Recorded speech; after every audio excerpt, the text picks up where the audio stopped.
jolly good.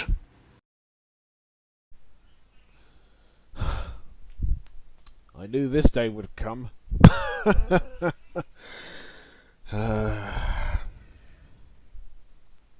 Hello, boys and girls, ladies and gentlemen. My name is Clank Zoka. Welcome to another My Thoughts On. And continuing with talking with... continuing talking about these films in December, I'm now doing Christmas films. Yes, so I've done most of the 2020 films I needed to see, and now just need to do a couple of Christmas films. So, got this one today, which is Elf. I'm going to talk about Love Actually, and I was going to do The Miracle Maker, but then technically it's not a Christmas film, it's more of an Easter film, because you know Jesus and the story of Joseph is all like related to Easter. So yeah, in a way. So I'll save that probably for January, maybe. And after that, I've got a couple of Pixar films to talk about for the release of Soul. And I've got Wonder Woman 1984, which is coming out next week, which I'm really looking forward to. And hopefully, if Boris Johnson doesn't fuck up lockdown again, hopefully I'll be able to see it. Should be good. So, Elf, the 2003 family comedy directed by, and I kid you not, Jon Favreau.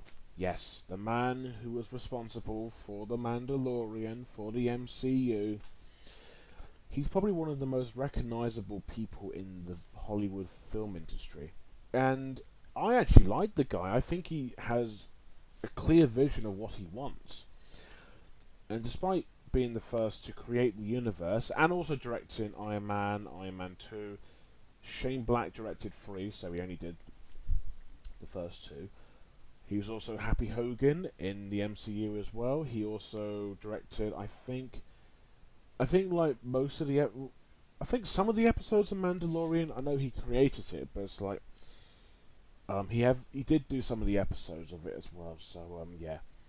So the guy, he was involved in so many films and like related media as well. He also directed, I think he directed Chef.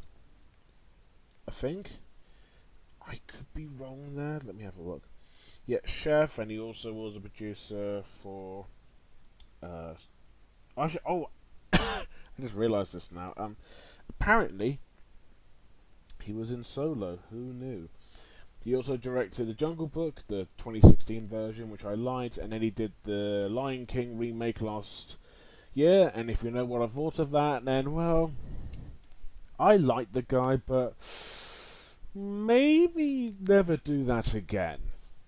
I highly doubt Favreau's watching, but if you're watching, never ever do that again. I like you and I support your ideas, but that's a big no. Okay, enough about that. Let's talk about Elf. Or in a similar way, what else can you say about Elf? It's like one of the biggest Christmas films of all time, and this is like on every Christmas, and obviously because it's a Christmas film, but with this and like Home Alone, Elf is like one of the most iconic and in a way kind of overrated Christmas films of all time. I didn't see it when it came out. When I watched it on Channel 4, and I think it's still on Channel 4 even to this day, or Film 4 even, that's kind of when I actually got on board with Elf.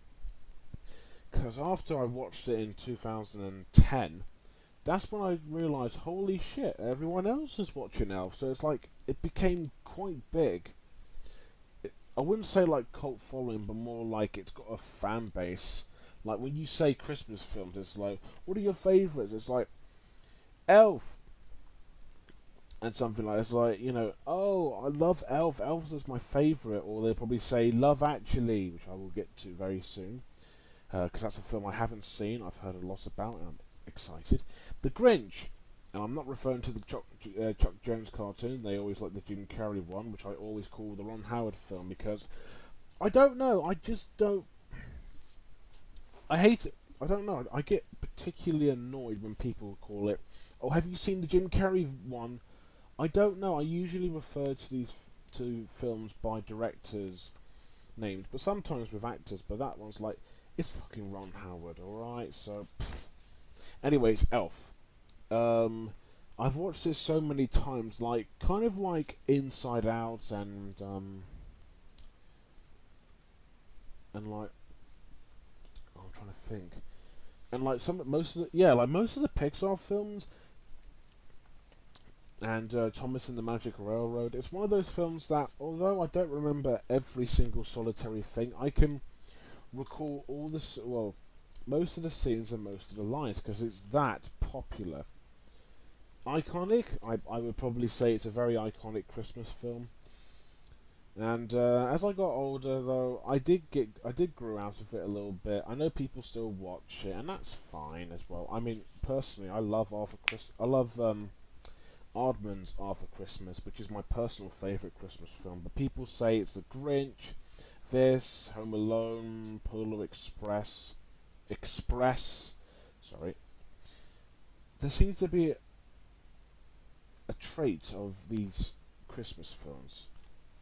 A lot of them are for families, like, family films, and most of them are either good or decent at best. I mean, I love Home Alone. I think Home Alone not perfect, but I do really, really like it a lot.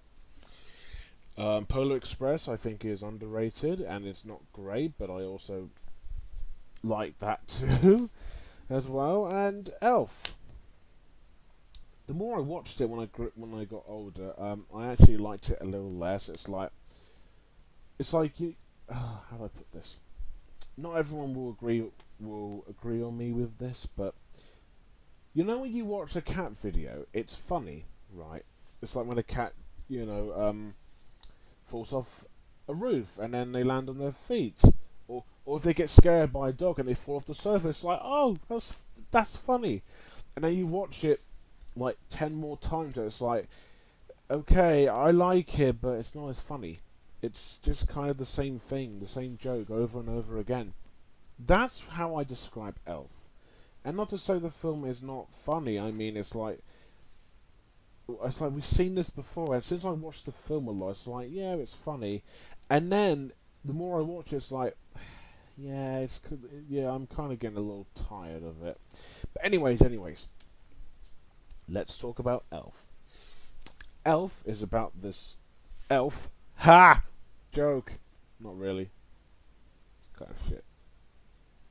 It's about this elf named Buddy, played by Will Ferrell, and actually he's not an elf. He's actually a human. Well, technically a human, but he's raised as an elf in the North Pole.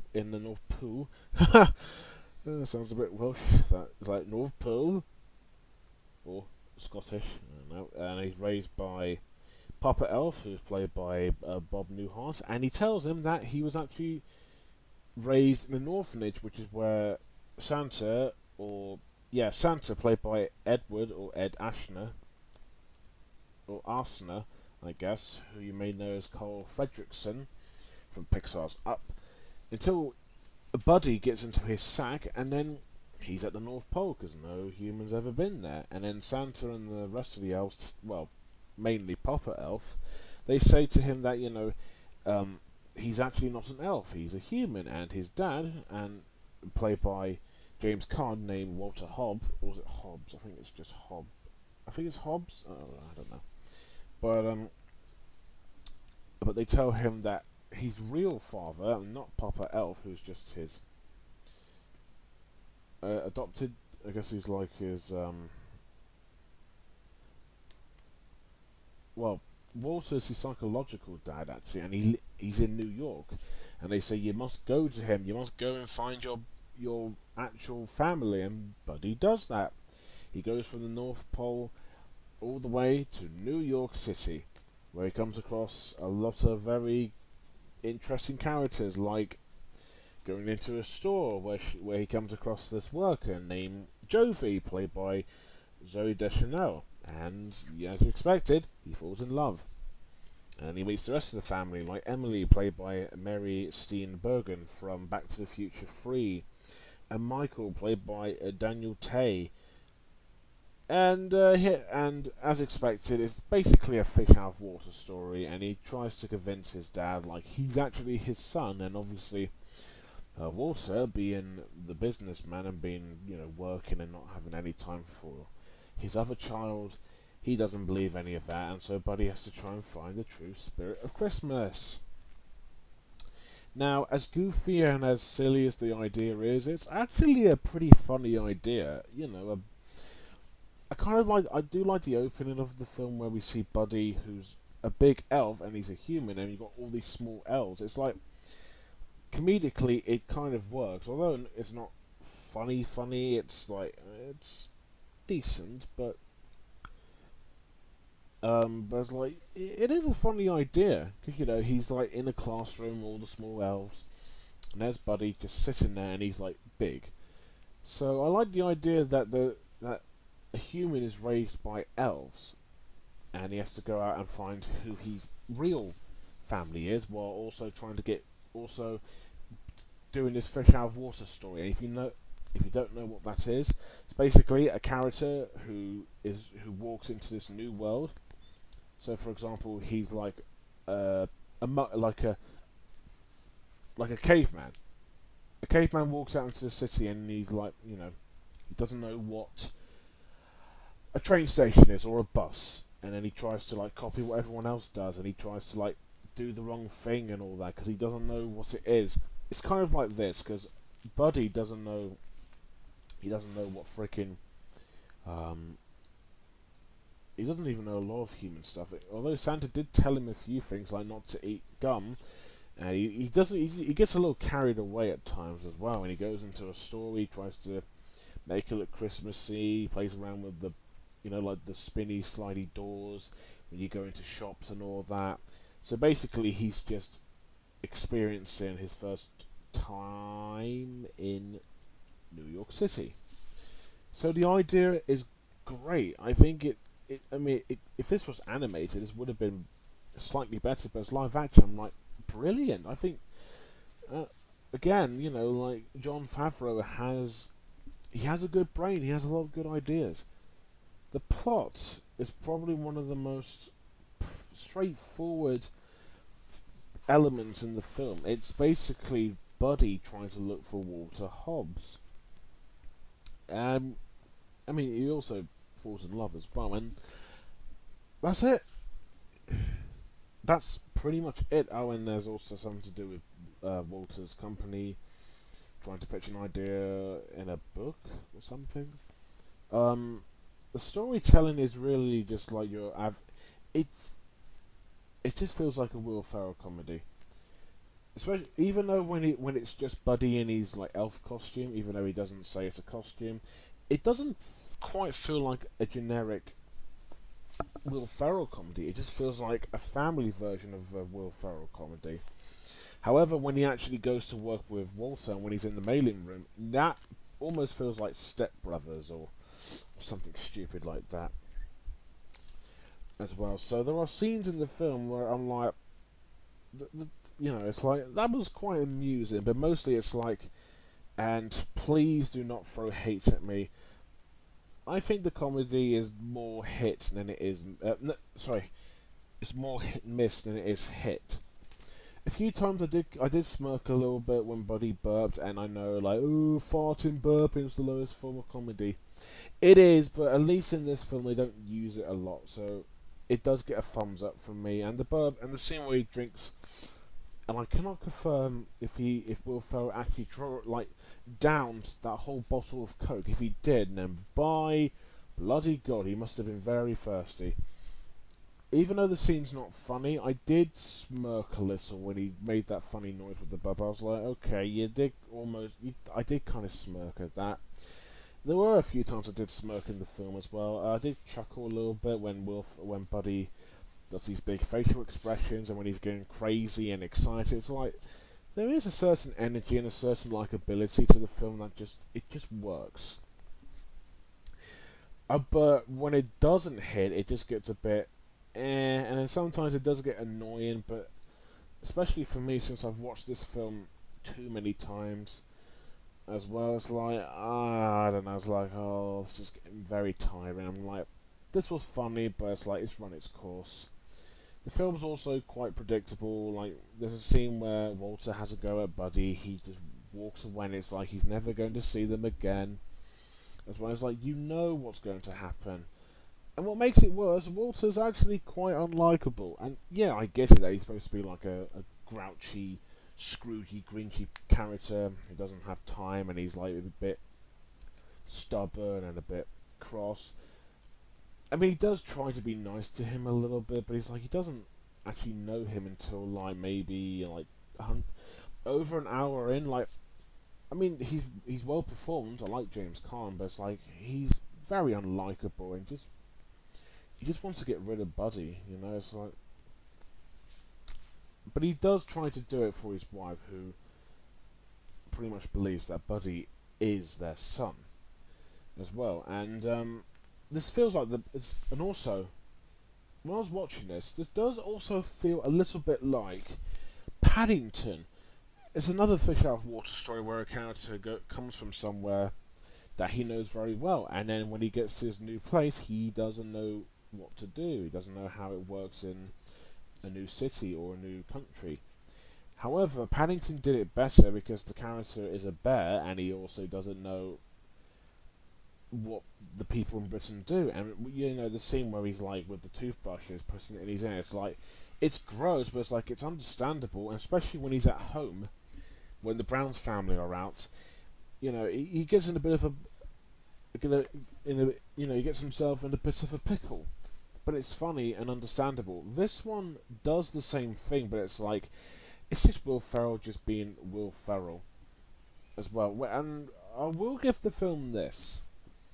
When it does try to get emotional, or even though I didn't cry, I'm like, okay, there are scenes where it does feel earned. Like, it does have a heart, and I will admit, you know, I'll get to the characters, but Buddy's a nice character, and he's like, he has a heart. I was like, there are sweet moments. I'm like, okay, at least the film does have a point to spread Christmas cheer. It's quite nice, really. So, it's not perfect storytelling, but for a simple concept that's actually kind of funny, it works for the most part, and it's not like anything amazing, and I will admit, I didn't think it was very funny.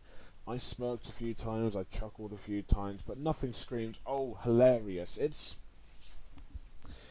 comedy, but it has good heart, and it has decent comedy, and okay storytelling, but with a nice idea. It's obviously going to put a big grin on your face, like Buddy, I would say. Visuals / animation. You heard me. The one thing that I was very surprised to see is that this is a very unique looking Christmas film. Because, so we see the workshop where the elves work. I love the fact that where they work in a workshop is all white. It's supposed to represent like this very Christmassy snow colour. It's really wonderful. But also the film gets a big, massive thumbs up for using stop motion animation, like the polar bear, the walrus, and that. Oh, and there's like a big whale too, and Leon the snowman. This is like freaking Rankin Bass bloody snowman quality here. And and even when it's like blended in with the live action stuff, it's actually really imaginative and cute. Sure, it makes no sense, but it's the fucking North Pole. Obviously, there's going to be talking snowman and talking bloody walrus as well, and especially when you see Buddy interacting with them, it doesn't look fake. It looks believable enough. And I do like how the North Pole is portrayed. It does look rather nice. And there are a few scenes where it does use hand-drawn animation, but only for like scenes where it does involve, and this is quite rare actually, but like in the opening where we see Papa Elf telling us the story of how the elves work and where Buddy comes in, we see like little drawings on the book that's like 2D. It's quite nice. So that stuff I thought was like legit great, and creative, and I'll even say original. However, when he goes to New York, it also looks good, but not quite as imaginative as the North Pole. At best, it's a very standard looking film, and the fact that there's an elf in there doesn't make it Christmassy, just makes it look rather normal looking. Don't get me wrong, it looks nice, and New York is a very, very nice place to look at. Haven't been there, but I would love to, but it's like there's nothing special. But when it comes to the Christmas stuff, like the decorations and like the lights and everything, and even in the third act, it does get visually pleasing. That is when the film has its time to shine. But mostly in the North Pole, when I thought it just looks wonderful. It looks creative, and the costumes look good. And CGI, I don't know if there was any. There maybe a few times for like the snowball battle, and maybe the. How the hell did they make the actors like shrink? Because you don't forget they are elves and Buddy is big. How did they do that? That's impressive, even for bloody 2003. That's something. I can't really say too much about the story and just how not all that original it is. Concept-wise, really, is the only original thing. But I can say, while it's not the best looking, I'd probably say it's a visually nice looking Christmas film. What else do you want? You want a bad looking Christmas film? Haven't came across that yet. Don't think. Characters and acting. The characters are fine. They're nothing special. They're not very memorable, but they're decent. Buddy is the overly excited elf who reminds me of Pinkie Pie and all these other overly excited characters. Although he can be a little bit annoying at times, he does get a few chuckles out of me here and there, and he has a heart, so it is kind of hard to hate him, and he is a good, likeable main character. He's just not particularly well written. Same can be said for Walter Hobbs. I think he's the complete polar opposite. Like Buddy is a optimistic, and while Walter is a pessimistic, so you can kind of tell one is nice and the other is just rather stern. The chemistry, although not very well fleshed out, and I think it's a little hard to get into. It's a bit funny, but it's like a little hard to get into. But until Walter says sorry, that's kind of where it should have ended. But really, he's just been really horrible to him as well. But on both occasions, it makes sense. His wife, Emily, is a nice character. Michael's a good supporting character, I think. Jovie's actually a pretty funny character. I thought she was believable and quite, well, Zoe Deschanel has this gimmick of playing like very straightforward girls who would, or character girls that she plays are very like normal but very socially awkward, and it does work here, I will say, as well. Papa Elf, although not in the film for long, he is a good supporting character. He's softly spoken and he's very nice. Santa's, I thought, was very well portrayed as well. You also get like these other characters as well. One of them played by Amy Sardias from BoJack Horseman. She plays Debbie. I thought she was great despite not being in the film for long. Andy Richter from Madagascar as Maud, he's in here too, and I thought he was good as well. Even Peter Dinklage makes a small appearance here, and he's not too bad either. So the characters are really nothing special. I wouldn't say they're good, but they're fine. And the acting can kind of fall in that same category. And I'm not the biggest Will Ferrell fan. I think he's a great actor, but he's not one of my personal favourites. And again, like his character, he can be a little annoying, but he is a rather delightful choice. He's very cheery and full of energy. He's got a big smile. He's upbeat. I'm like, good choice. I thought he was a really good choice.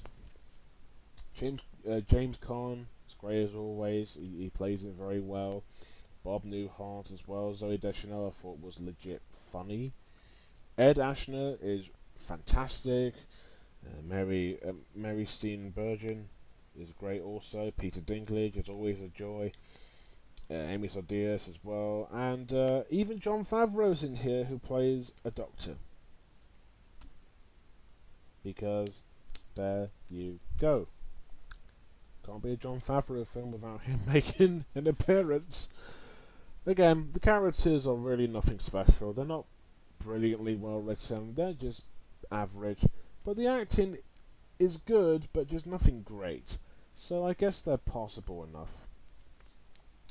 So yeah, I did kind of nitpick a little bit on this film, like how unfocused the story is, and it is kind of unfocused. It's not all that funny. It is a bit tediously annoying, and the characters are just rather averagely cliched, and the acting's fine, but visually it is nice to look at. The biggest praise I can give this film, and this is a praise I didn't think I would give, even though this is not the first time I liked this guy's music, but this film was composed, well, the score of this film was actually composed by John Debney, and he's like one of the most biggest film composers out there. He's composed hundreds and hundreds of scores, and even though I like his music, it's no. Well, every now and then he can bring out a good score, but mostly it's like just nice to listen to. This is one of his best scores. It's very Christmassy. It really captures that very warm feel of Christmas, and it even reminds me of a couple of other Christmas films with that sound as well. So the score, legit wonderful. One of his best. Yeah, it was I can't really put into words really, but I don't really think it's good. It's not amazing, like everyone is just praising it like it's Jesus Christ. But as a film that I've seen so many times, I'm now like 21, and I've seen it like 9 or 10 times or something. It was okay. It's a perfectly watchable, perfectly fine family Christmas film. I don't think it's good, but I cannot struggle to say it's bad at all. It's a pretty halfway decent family Christmas comedy. Elf may not be one of the best Christmas films out there, and yes, I did just say that, but it is a decent film that I think anyone of any age can watch. It has good heart, decent comedy, it's visually pleasing, the concept is genius, the acting is actually quite good, the score is lovely, and it's a very Christmassy, very nice Christmas looking film. If you haven't seen it, and then, I mean, usually I would say, well, you haven't seen Elf, have you been living under a rock? If you haven't seen it, I do recommend it, but it's just not, it's nothing amazing, really. I mean, I loved it when I was about 10, but it's like, the more I watch it, again, like the cat thing, it's like, the more you watch it, the less funny it gets, and that's not always the case. Some films get funnier the more you watch it, but this one's like, yeah, I'm getting a little sick of it. And do I think it's the worst Christmas film? Like I said, no, it's not a bad Christmas film at all, but there are way better Christmas films to watch. Close, Nightmare Before Christmas, Home Alone, even Nativity I thought was better, at least the first film, and Nativity rocks, surprisingly. And Arthur Christmas is an absolute joy, but this is decent. I'll give it, what should I give it? 6.7 out of 10. Not great, not good, but pretty decent. And yeah, I do think it's overrated also, but a decent film overall. So yeah, Elf. There's that. So next up, I'm going to do Love Actually, and then onto the Pixar films, and then So I cannot wait. I literally cannot bloody wait. It's gonna be great, gonna be fun and oh boy, oh yes. Oh yeah, I've got Wonder Woman 1984 to do. So by the time this is out, you would have already seen it, I think. I don't know. So yeah, I've got Elf's done. Love Actually. I'll do the Pixar films as well, and then Wonder Woman 1984 will come. So yeah, if you have seen Elf, and I wouldn't be surprised if you have, what do you think about it? Do you think it's a Christmas classic? Do you think it's good, bad, decent? Do you want to see it? Let me know below. And as always, thank you guys for watching. Don't forget to like, comment, and most importantly, subscribe. And until next time, elf you later. Go elf yourself. Why am I... Okay, I don't know why the hell I did bloody elf jokes. What a great way to end a video, am I right?